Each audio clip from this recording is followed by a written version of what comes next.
Hello everyone, I'm Ender YBAX. I hope you're having a great day so far.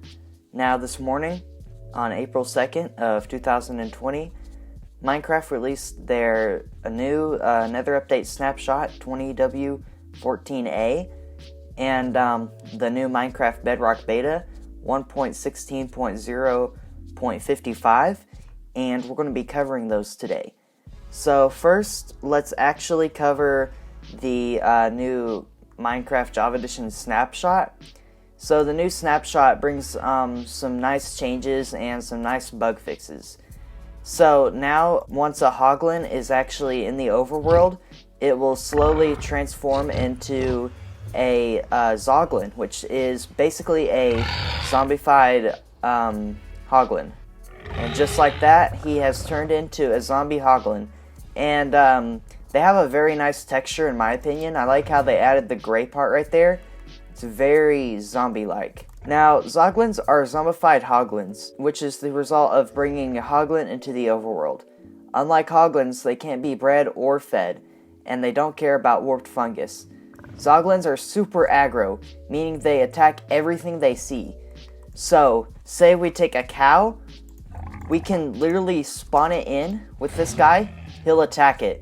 They are super aggro. They will attack anything they see. So, just beware of that. Now, with this update, you can now enchant compasses with the Curse of Vanishing curse. So, we can take a compass, put Curse of Vanishing on it. Not sure why you would want to do this. I don't know what the point of that is, but you can do that now. Now, these are the changes in Snapshot 20w14a. There's a new main menu background for the Nether. It shows the Nether. We'll see that in a little bit. And the statistics list is now alphabetically sorted. And there's some new Strider changes. So the statistics list right here, you can see that it's alphabetically sorted. And that's pretty nice. Now let's check out that new main menu background for the Nether. So sliding over to the menu, don't touch your face, but also the background. Look at this. It's a nice background of the new Nether, and I've got to say I love this background. It is so nice looking, and I love how they changed the background for every update. It's just so nice. Sliding back into our new update world, let's take a look at those Strider changes. Let's affect ourselves with some night vision, and let's read the Strider changes. So the Strider speed, while mounted, has been significantly increased to more closely resemble boat speeds. Warped fungus on a stick now has 100% max item damage and only takes 1 damage per Strider consume whenever a Strider eats the warped fungus. When warped fungus on a stick is used with Striders, the boat is a great way to travel across the lava sea. So let's take a warped fungus on a stick and a saddle, and let's try to find a Strider. So we'll say this Strider right here. We'll apply him, and you'll notice that it's way faster. The speeds while traveling are way faster than what they were compared to last week's update. So those were the changes for Minecraft Java Edition, the latest Snapshot 20w14a.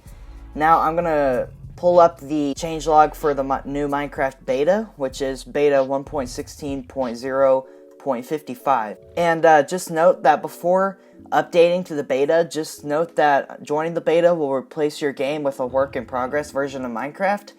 So just be careful about that. Your worlds will not really save and they could disappear. So just be careful when updating. There's a known issue about the thumbnail icons in the marketplace. They're currently not loading incorrectly. But other than that, they fixed several crashes and stability things. So that's really good. And the general just fixes light propagation now works correctly, and they fixed hostile mob spawning. Chunks should no longer fail to load properly in worlds that are over 250 megabytes. And they fixed a bug with light persisting after a block change. Ticking areas can no longer be removed on the same tick they are created.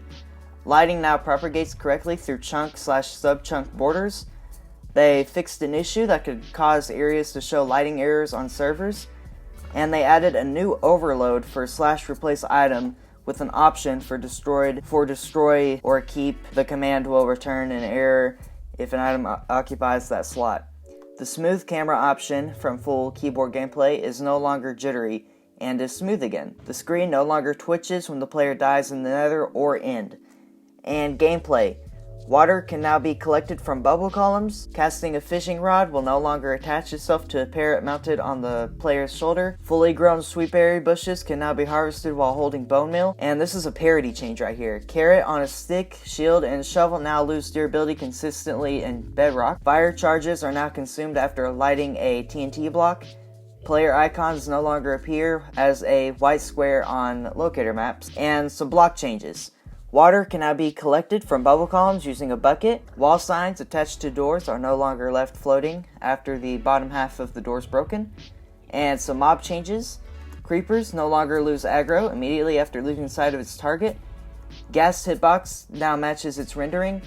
And they fixed the melee attack goal to allow entities to hit target entities beneath them. The iron golem's legs don't swing as far as anymore. That's pretty much it. I don't want to read the rest of this.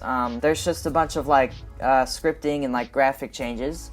I'll leave the full changelog in the description below if you want to read that for yourself. But other than that, I think that's going to be it for the latest Snapshot in Bedrock Beta. Go have a good day, stay healthy, wash your hands, do all that kind of good stuff, and I'll see you in the next video.